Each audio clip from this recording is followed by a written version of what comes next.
Okay, good evening. My name is David Cashman. This is the information session for the affordable condominiums at Brix in Salem. We're going to get started in just a moment here. I'm going to wait just a few minutes to see if there are any other people who are interested who tune in. I'm going to just type something in the chat box to the right of the screen where you see me right now. And if you have questions throughout this session, you can type them into this box and I will respond. So let me just type that in now so you can see.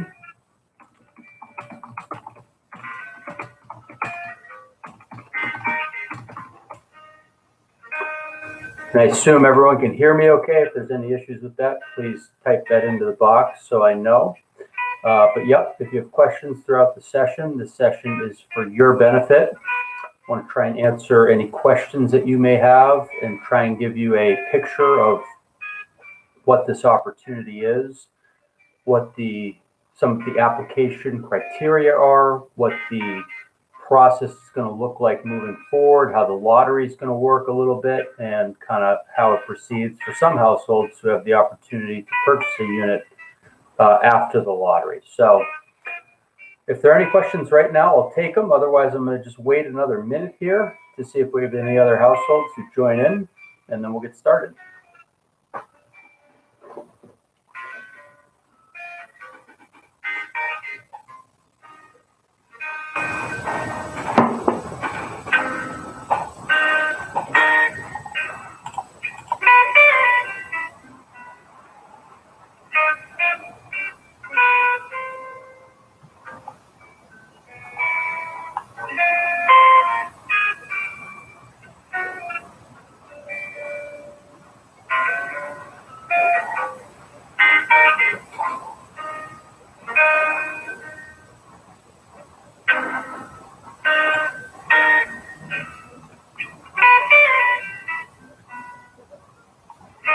Okay, well, anyone who joins in later will catch up. And again, my name is David Cashman. This is the information session for the affordable units at Brix Condominiums in Salem. Let me just tell you, I work with SEB Housing. We are not the developer. We're not the management team. We are an off-site affordable housing consultant who's been hired by the developer to help them through this process. Because anytime you have a development that has affordable units, there are certain requirements about how those units are marketed and made available, requirements with respect to running a lottery, and probably most significantly requirements insofar as qualifying households and making sure that this terrific opportunity is made available to households who qualify. And we'll talk about what some of those qualification standards are during this information session, but it stands to reason, you know, these are affordable units at significantly reduced prices. It's a terrific opportunity. We have to make sure that they're being reserved for people that are under certain income and asset limits. People who are over those can buy a market rate unit, of which there are many, 54, I think, at this development. Let me just give you a little bit of background information. And actually, before I do, if you haven't already, I encourage you to visit our website, www.sebhousing.com. Again, that's www.sebhousing.com. If you go there, you can scroll to, you'll be greeted at the very first page. It'll say affordable housing opportunities. Click on the affordable housing opportunities on the home page. Once you do that, you'll be presented with a big box that says, I want to rent or I want to buy. There's a few other choices in this instance. Since this is a for sale opportunity, you click on I want to buy. And then at the very top, you'll see Brix Condominiums. There are other home ownership developments that we're currently working on also on that page, but Brix is at the very top. That's current. You'll see in big green banner, it says now accepting lottery applications. You can click on the thumbnail for the Brix Condominiums, and on that page, you can see a photo of the development. You can read a brief little overview. You can see what the key dates are in terms of when the information session is tonight, what the application deadline is. That's September 28th, so 4 weeks from now. and when the lottery is. The lottery is going to be on October 7th at 6 p.m. in the same forum that we're doing now. We're still virtual, so it'll be me sitting here and doing the lottery, and anyone who wants to tune in can do so virtually or via phone call. Also on that page, we have the information packet, we have the application, we have the sample deed rider, and we have floor plans. Okay, we have floor plans. I actually just updated those today. So if you're interested and you haven't been able to see those and you're wondering, hey, I'd like to kind of see what these units are, we get some very nice illustrations that show you the layout of the 6 different affordable units. So just again, go on our website, go to the Affordable Housing Opportunities, click on I Want to Buy, and then you'll find Brix Condominiums right at the top. And then you'll see the different documents, the important documents I just discussed, one of which is floor plans. It's a PDF, and you can scroll through, and you'll see the unit numbers. You'll see how many bedrooms it is, what the square footage is, how many bathrooms, balconies, kind of how things are arranged. So that's a nice resource for you. Additionally, the information packet that's available on our website, if you don't have it already, has a lot of information in it. Okay, that information packet is intended to try and really answer as many questions as we can. Most of pretty much everything really that I'll be covering tonight is going to be in that information packet. There may be a few exceptions, but if you don't catch everything, that's okay. It's in the information packet. You can go look. Particularly with respect to numbers, I'll be talking about income limits and sales prices and condo fees. Don't feel like you need to be sitting there scribbling everything down as quickly as you can. It's all there. It's on our website, so you can just sort of digest it leisurely as you're watching, and then you can go reference it if you need to kind of remember what the specific number was in the informational materials. You can even follow along in the information session. I'll be kind of working my way through the information packet and highlighting some of the, I think, most relevant details that may be helpful to you. And actually, before I just go any further, I'm just going to type one question real quickly.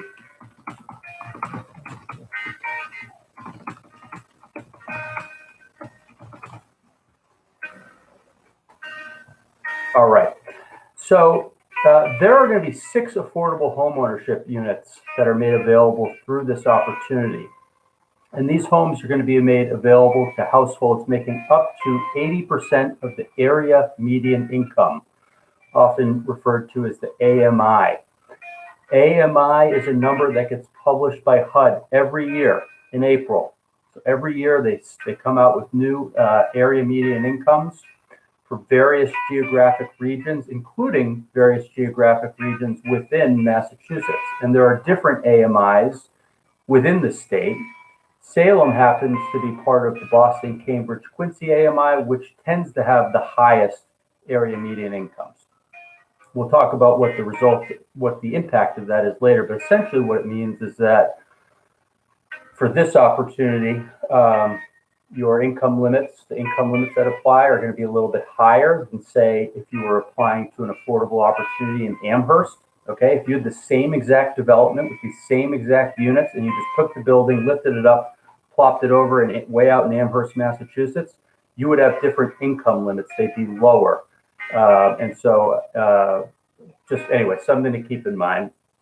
And also tied to that are sales prices, because sales prices of the affordable units are a function in part of the area median incomes. The higher the area median incomes means the more money people can make to qualify for this opportunity, which means higher sales prices for the affordable units in general. So just as the AMIs are higher here than if the same building was in Amherst, you would expect the sales prices for affordable units in Salem or other cities, towns within this geographic region to be higher than they would be out in Amherst.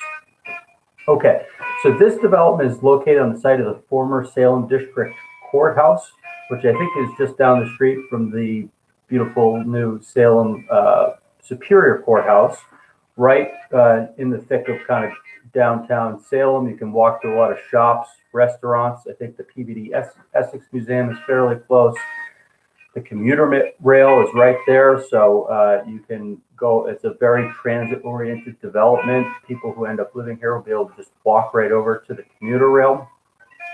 The building is spread out over 6 floors, and there is commercial and retail space on the first floor, and then residential units on the other floors.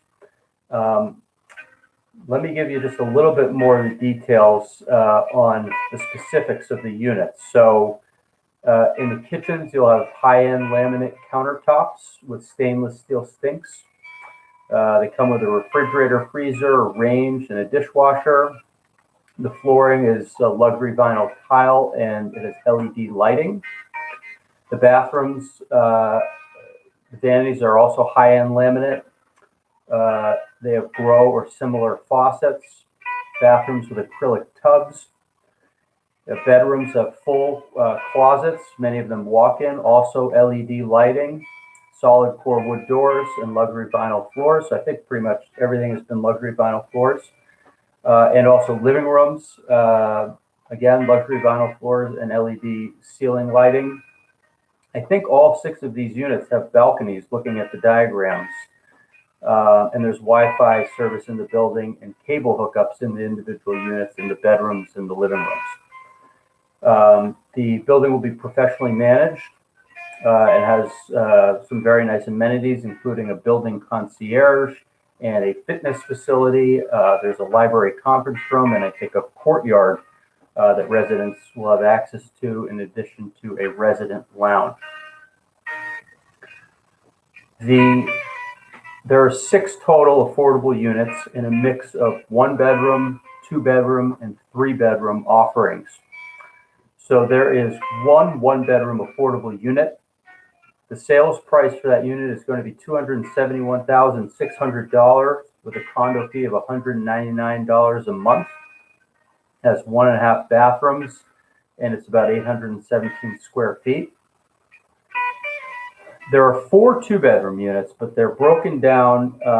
They have 2 different sales points. So 2 of them are selling for $283,600. They have condo fees of $207 a month, 1 bathroom, and about 946 square feet.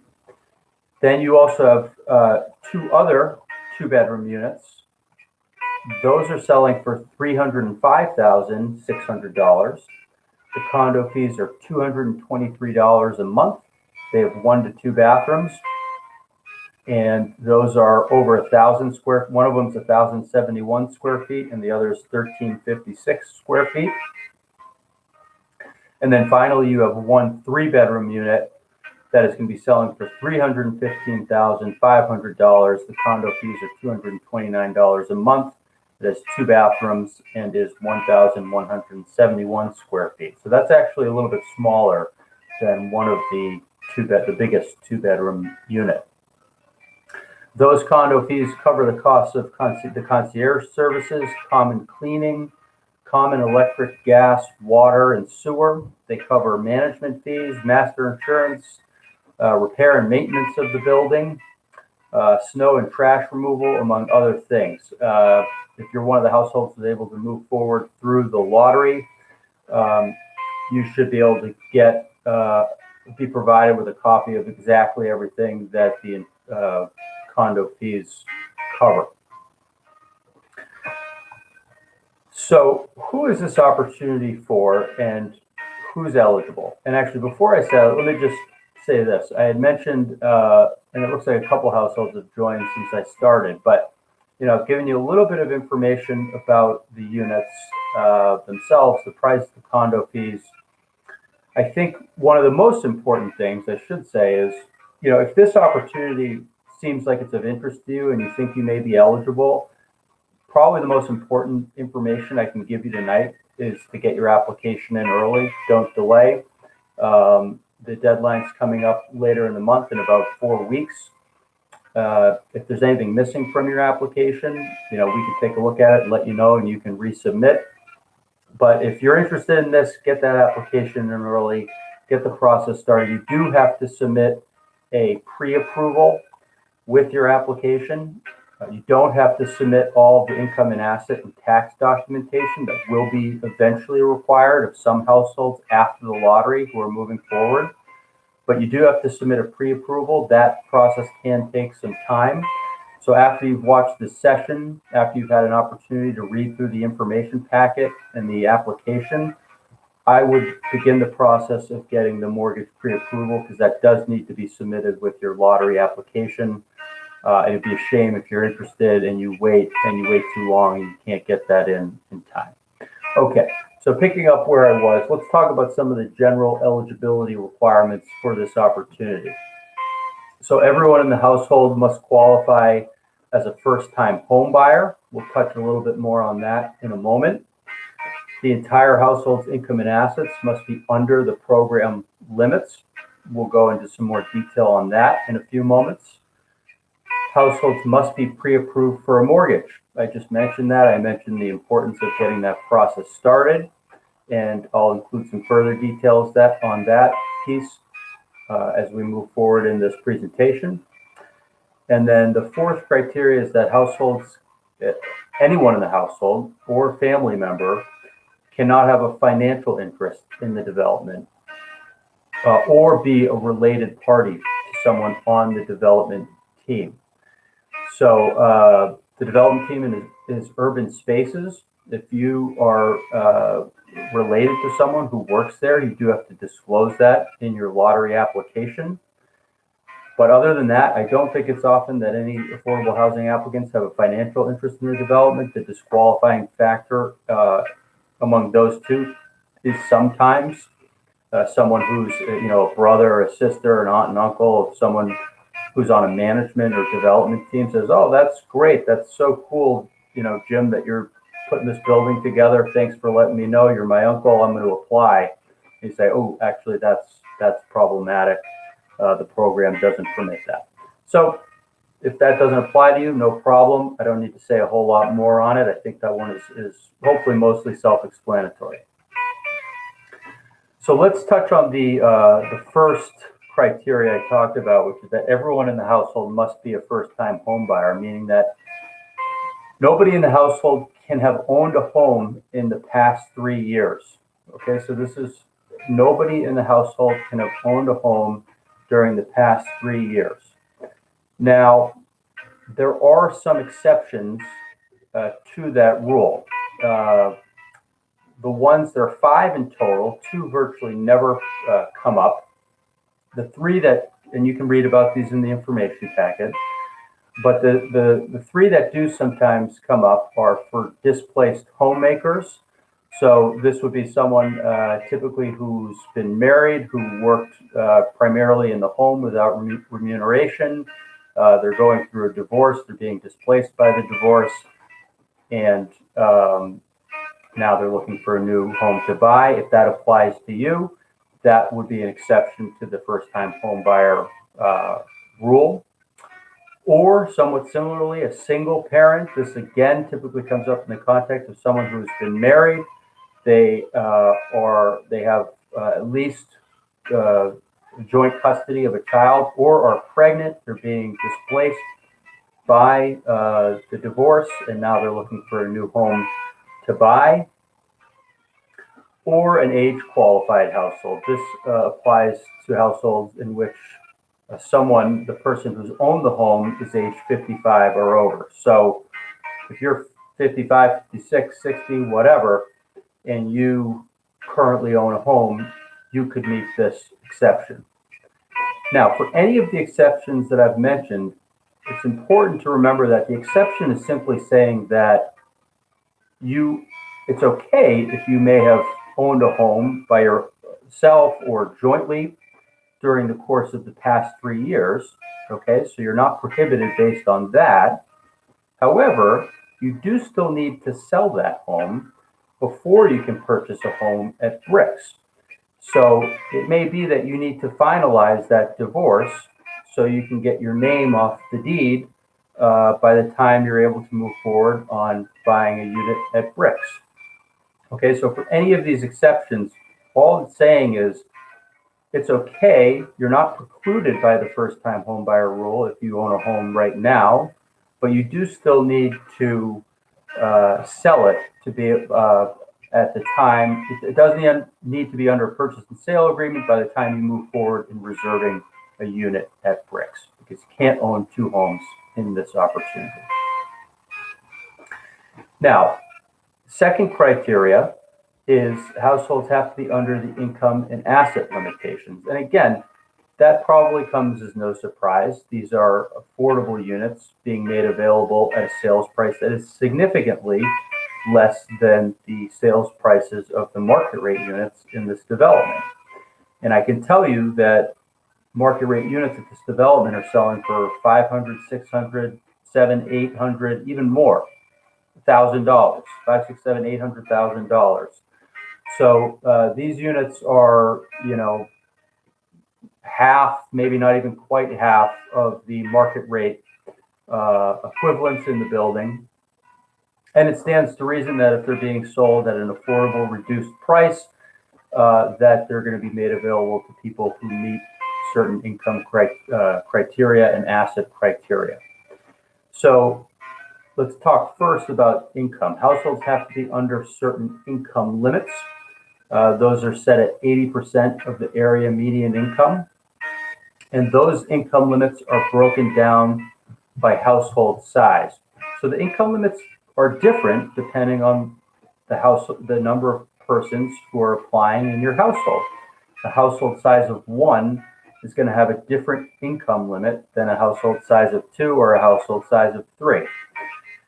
Let me run through what those are quickly. Again, this is another instance, as I mentioned at the beginning, you don't have to write these down or memorize these. These are littered throughout the materials, so you can just kind of casually listen and then you'll find them as you're looking through the materials. But for a household size of 1, you can make up to $70,750. For a household size of 2, you can make up to $80,850. For a household size of 3, you can make up to $90,950. For a household size of 4, you can make up to $101,050. Household size of 5, you can make up to $109,150. And for a household size of 6, you can make up to $117,250. Income is gross income. It is your before tax, before deductions, before any of the takeaways income. Okay, so that is the number that we're interested in when assessing your income eligibility. And income pertains to all members of the household, okay, with the exception of minors under the age of 18 years old. So if you're a couple applying with a child and your household size of 3, you got a 16-year-old kid who's doing great, they go to school and then on the side they, have a job, they make money at that job. We are not counting any money that they make at that job that they have. It does not get factored into the income determination that we have to do. We also do not count any income for full-time students who are dependents. Full-time students who are dependents over $480. So again, if you have a 20-year-old kid who's going to college full-time, you claim him on your taxes, so he's a dependent, and that kid works, they make $10,000 a year, they're doing great. We're only counting $480 of that. Not counting the $10,000, we're counting $480. And the remaining $9,520 just doesn't get factored in at all. Income is counted rather expansively in this program. So there are, the kind of common sources of income that people think of when they think of income. They think, okay, what do I make at my job? And that certainly is an income source, what your employer pays you each year.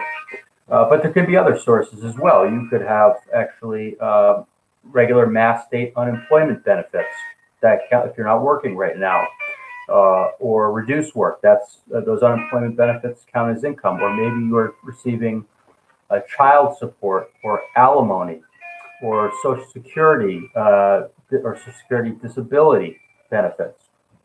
If you're drawing down actively from a pension, that counts as income, or generally receiving retirement distributions.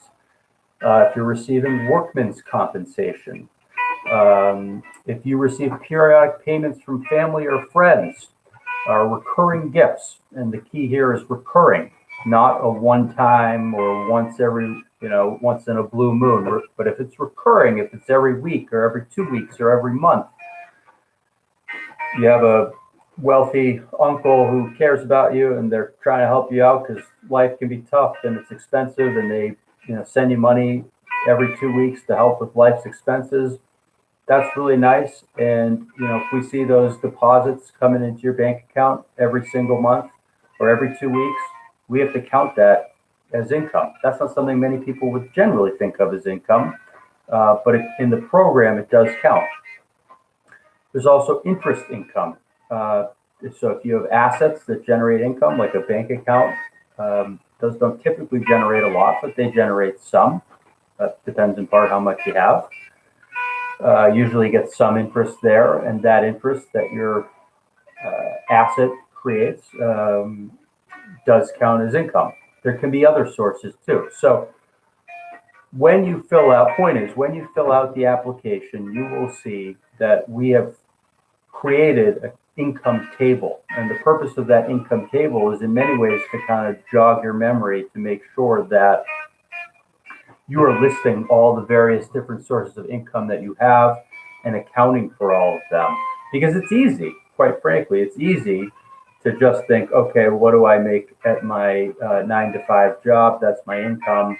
And you totally spaced on the money that, your uncle's giving you every 2 weeks, or the, alimony or child support that you may be receiving, or the fact that,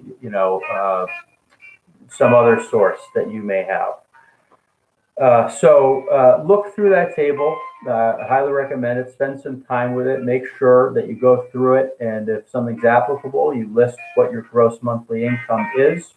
And if it's not, you can just check off not applicable. But that will help you and ensure that you don't put something down only to find out later in the process that you've completely forgotten about other sources of income which we're required to consider.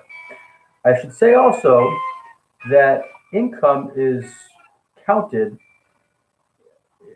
in terms of your projected income over the next 12 months. So as a reference, we do have to look at what you've made historically, because what you've been making historically is probably the best predictor we have of what you're likely to make moving forward.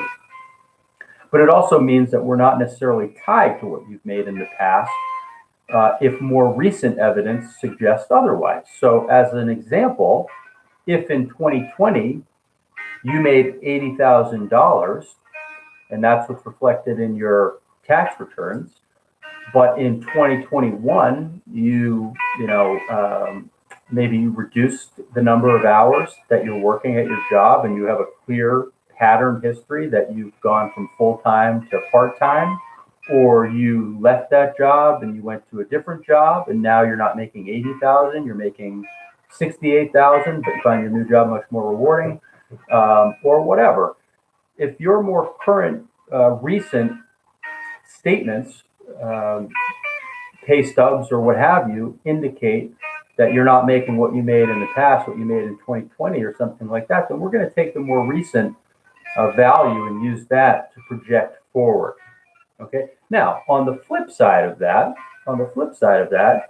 if you made 80,000 in 2019 and you made 80,000 in 2020, and you're on track to make 80,000 this year, and you say, oh, but I'm actually, next month I'm going to cut back.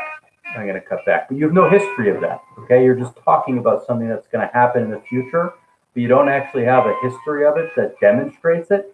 That's an instance where we can't say, okay, well, you said you're going to cut back, so tell us what you think you're going to make, because you have no established pattern of doing that.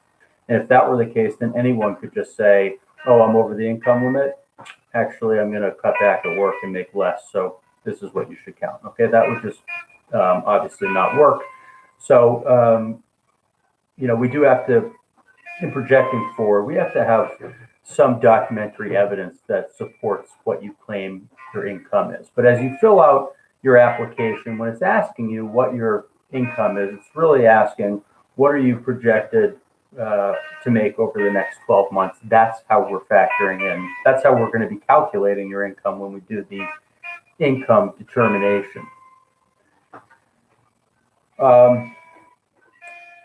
And you will eventually, if you are one of the households who is invited to move forward after the lottery, you will have to provide a whole bunch of documentary evidence with respect to your income. You'll have to provide your last 5 pay stubs and other documents that support your income claims if you're one of the households invited forward after the lottery to move forward. Ultimately, we do need to see the documents, but you do not have to provide those documents with the lottery application. Okay, with the lottery application, you're just putting down, here's what my income is, here's what my assets are, here's my pre-approval. And that's what we're going to enter you in or not enter you into the lottery based off of. After the lottery, for some households who are invited to move forward, we're going to say, okay, you said your income and assets were X. We need to see 3 years of tax returns. We need to see your pay stubs. We need to see the 3 most recent statements for all the assets you have for your bank account, checking, your savings account, etc. Okay. So there are asset limits as well. You cannot have gross assets exceeding $75,000 in value. Any monies you would use as a down payment on the home do get counted as assets, okay? And I've been asked this question more than once. People will say, oh, well, I have $90,000 in assets, but I'm going to make a $30,000 down payment on this home, so actually it's $60,000. No. At the time of application, you have 90, then 90 is the amount of your assets. Assets like income are, the program requires that we count them various different sources of assets, some of which may come readily to mind, and others which you may say, oh, I hadn't necessarily thought of that as an asset. I will say that assets do not count, or not included with assets, are personal items. So if you have for lack of a better example, say a jewelry collection or a car, we're not saying what's the value of that car, what's the value of that jewelry collection. Personal assets like that are not counted, but things like your checking account at your bank, or if you have multiple checking accounts, if you have a savings account, the money transfer applications, this one's actually a pretty easy one to overlook, and frankly one that I would probably easily overlook did I not know the program rules. So Venmo, PayPal, things like that, if you use those transfer applications, and many of us do now because they're really easy to use and convenient ways of moving money around. If someone pays me, $100, and then another person pays me $50, and then another person pays me $50, I have $200 sitting in my Venmo account. And maybe I haven't taken it from Venmo and transferred it to my checkings account. Maybe it's just sitting there, okay? And I could use that in the future. If I have to pay someone through Venmo, I could pay them out of that. But until I do so, and before I've transferred it out of there, it just sits there. And that's really no different than if that same money was just sitting in my checkings account. So if you have that, we would need to count that towards the asset limit because, again, that's money in an account, same as if it was in your checking account. You may have a 401k or a retirement account or an IRA. Now that one is, I don't know if tricky is the right word, but this is one that trips people up because they say, wait, why would you count that? Because I'm 30 years old. I'm not planning on touching that for 30 or 40 more years. I understand that. We don't make the rules, but the rules say we do have to count the net cash value of that account, even if you're not planning on touching it for years, for decades. Because in truth, the fact that you may not intend to access it now, or the fact that there may be a big penalty, doesn't mean that you actually can't. You could. You're just probably going to pay a big penalty. And so you would have to get a letter or a document from the financial institution that indicates what that post-penalty amount is, what that net cash value is, were you to access it now. And we do have to count that in the asset calculation. Again, I know for some people they say that doesn't seem right. I'm not, the whole point is it sits there for years and I'm not going to touch it, but the program says that we have to count it, so we have to count it. You could have money in mutual funds, you could own stocks, you could own bonds, you could have an investment property, you could be planning to receive down payment assistance, either money that you have on hand or money that someone else, family, friend, loved one is going to gift you. That counts as an asset.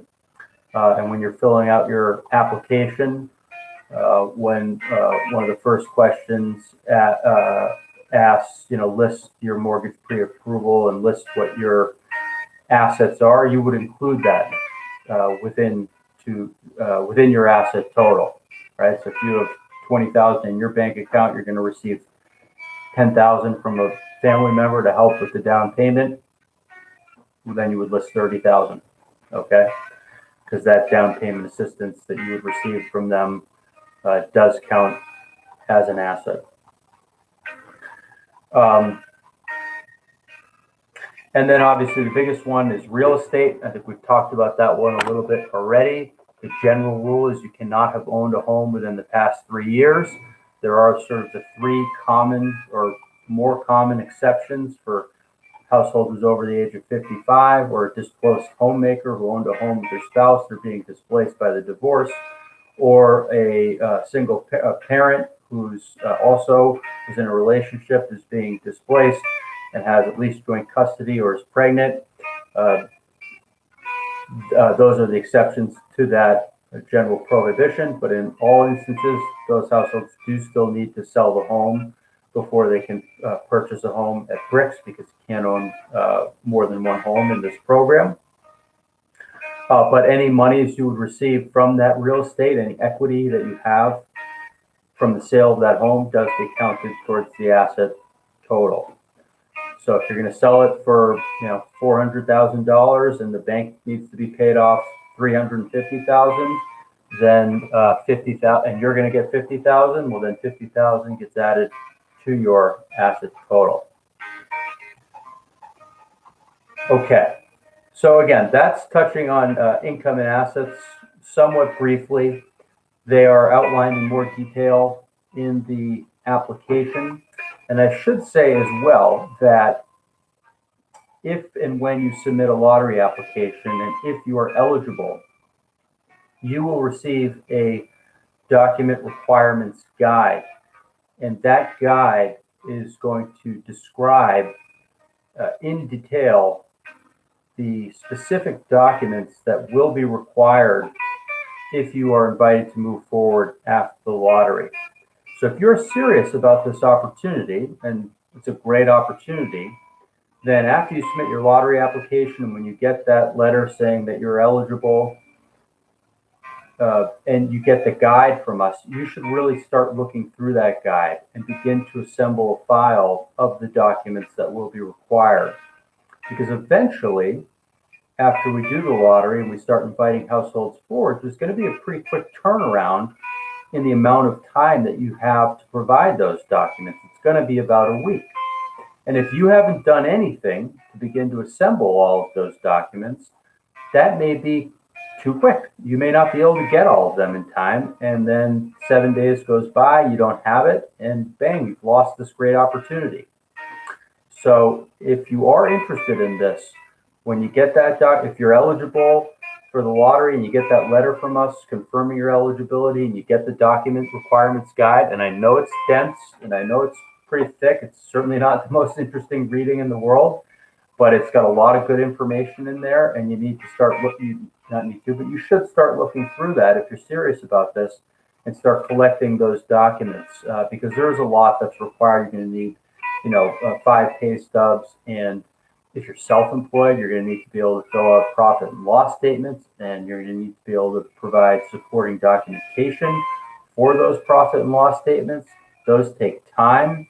If you're working for yourself, you've got a lot of kind of perhaps money coming in. You've got your expenses. You're going to need to provide evidence for all of that.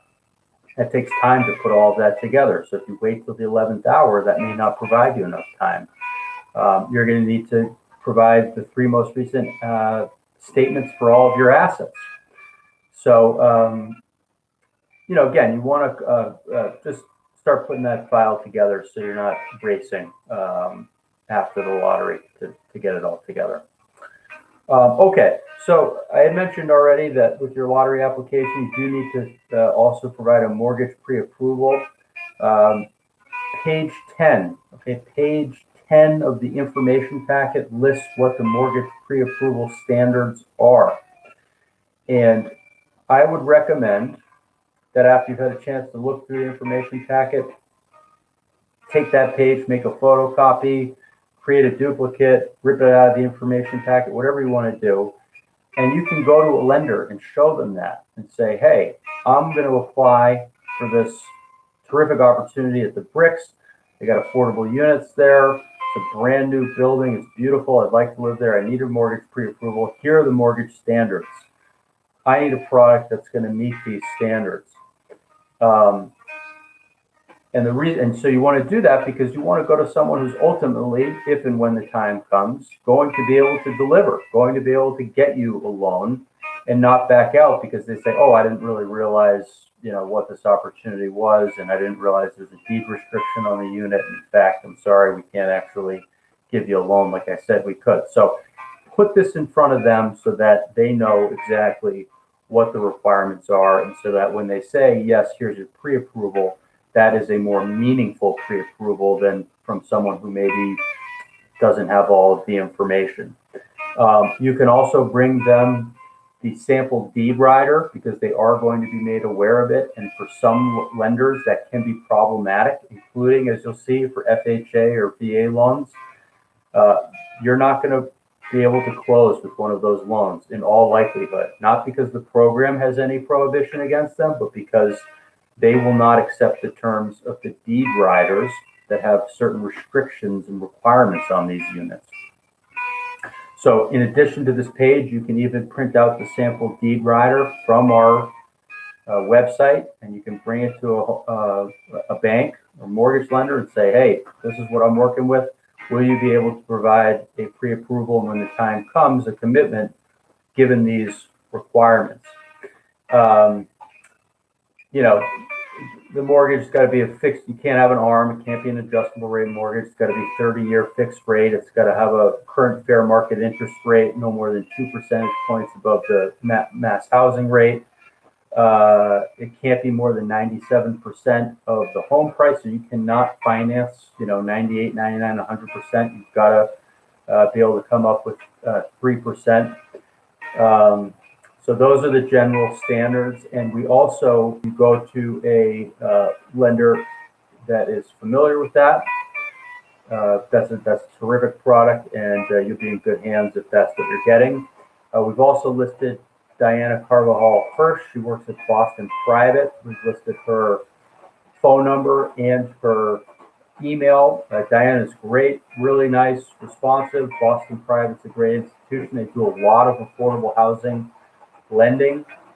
So if you get a pre-approval with them, that's usually a great first step in the process. Additionally, the City of Salem offers a first-time homebuyer down payment assistance loan program. And that information, the website where you can find out about that is listed in the mortgage pre-approval standards page of the information packet. So you can take a look there and find out a little bit more about the down payment assistance that the city may be able to offer. Non-household members cannot sign on the mortgage, by the way, too. That question does come up, so you can't have, an uncle or loved one co-sign on the mortgage. It's only members of the applying household who can sign the mortgage. Okay, so let's just talk now a little bit about kind of step-by-step process and what this timeline and what the lottery is going to look like. So The application deadline to get into the lottery is September 28th. The lottery is on October 7th. And we will create the waiting list shortly thereafter. And from those waiting lists, top households will be invited to complete the SEB housing program eligibility review. And that's something we've talked about already. We've got to supply the income and asset documentation and 3 years of tax returns. And then ultimately, top households who are approved will be able to move forward with the sales team in reserving a unit of their choice and then signing purchase and sale agreement, ultimately getting a mortgage commitment, and then closing on the unit. So let's break that down a little bit more. So we'll have the application deadline. You don't have to wait till the deadline. If you've got your application ready now, submit it. If you got it ready in a week, submit it with your pre-approval. You'll hear from us within a few days of submitting the application. That can be emailed to us to the info at sebhousing.com. I think you can email it to us. You can fax it to us. The fax number is on the first page of the application. You can put it in snail mail to us. We'll receive it at our office in Needham, or you can even go to our office in Needham. We have a 24-hour blue drop box, secure, outside the building on the left-hand side. When you walk in from the from the street, you can just put your application right in there. So any of those methods work for us, whatever works for you. Within a few days of receiving it, we'll reach out to you. We'll let you know. If you're not eligible, we'll let you know and the reasons why. If you think there's a mistake or you need to correct something or challenge something, you let us know. If you're eligible, we will give you a lottery number, which is going to be in the form of A.3 numbers. So if you're the very first, and those numbers will really just correspond to the order in which we received your application. So if you're the very first household to submit a lottery application, you're going to be A.001. And if you're the second, you're going to be A.002. And those numbers are just created so that we have an anonymous identifier to be used when we run the lottery. So when you get your lottery application number, it'll have some information in it about which units you applied for, which units you're eligible for, when the lottery is, your lottery application number, the people that you applied with, your household size, your household type. So look through all of that, make sure that it looks accurate to you and comports with what you put in your lottery application. And I should say that, when you fill out your application, it's going to ask you which households are you applying for, or which bedroom sizes are you applying for, the 1-bedroom, the 2-bedroom, or the 3-bedroom. And you can apply for any of them. You can apply for all of them. So if you think you could honestly be interested in any of them, you can check off all 3. Or if you think you might only be interested in the 1 and 2-bedroom, you check off those 2. But there is no downside to checking off more of those. But there is a downside if you don't check off one of those boxes. So let's say you think, I could be interested in the 1-bedroom, I could be interested in the 2-bedroom, but I think I like the 1-bedroom more. I'll just check off that one. And then later on in time, you kind of change your mind. You think, I wish I had checked off the box for the 2-bedroom unit. That's a little bit harder to kind of fix. You won't be able to take advantage of your status as a lottery household in that instance. You can't go back and kind of correct it after the lottery. So again, there's no downside to being over-inclusive and applying for more units than you might actually be interested in. Worst case scenario, you end up having some choice, some agency, and you say, yeah, I'm eligible for both, but I actually don't want a 2-bedroom, I just want the 1-bedroom. Okay, fine. So, no problem. That's your right, you can do that. But that's a much better position to be in than to say, I only checked off the 1-bedroom unit and I wish I had checked off the 2-bedroom. That was a mistake. For the 2-bedroom units too, I should say, you have 2 different prices. One of them, sales price is $283,000. For 2 of them, the price is $283,600, and for the other 2, it's